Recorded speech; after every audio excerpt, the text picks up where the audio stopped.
ససిరేఖమ్మ గారు, ఇంద్రప్రస్థం నుంచి శ్రీకృష్ణుల వారు వచ్చారు. మా చిన్నాన్నగారు వచ్చారా? మిమ్మల్ని పిలుచుకురమ్మన్నారు. అవును అన్నయ్య, రాజసూయానికి మహర్షులందరూ వేంచేశారు.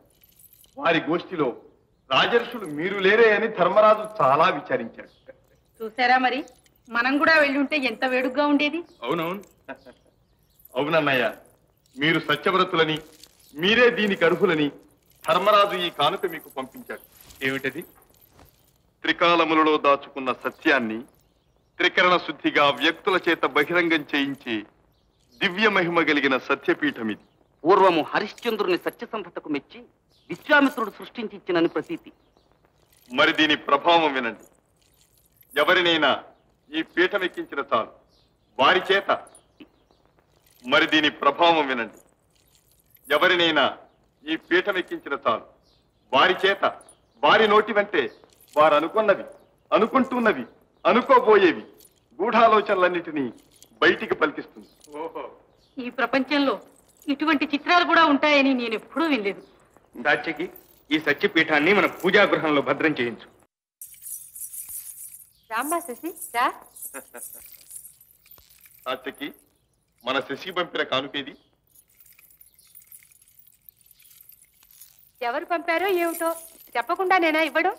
అన్నీ తెలుస్తాయి. శశి, నీ గదిలోకి వెళ్ళి ఏకాంతంగా ఈ పేటికి తెరిచి చూడు.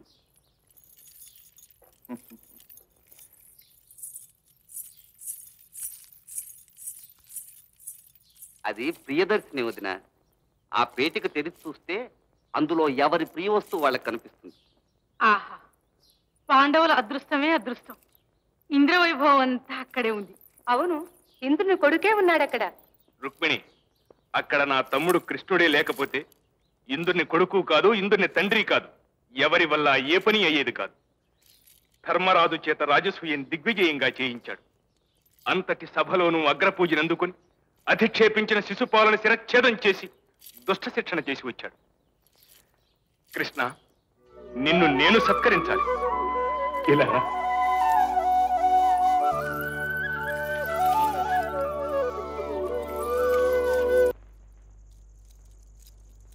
నాకు గింబళి కావాలి, గింబళి.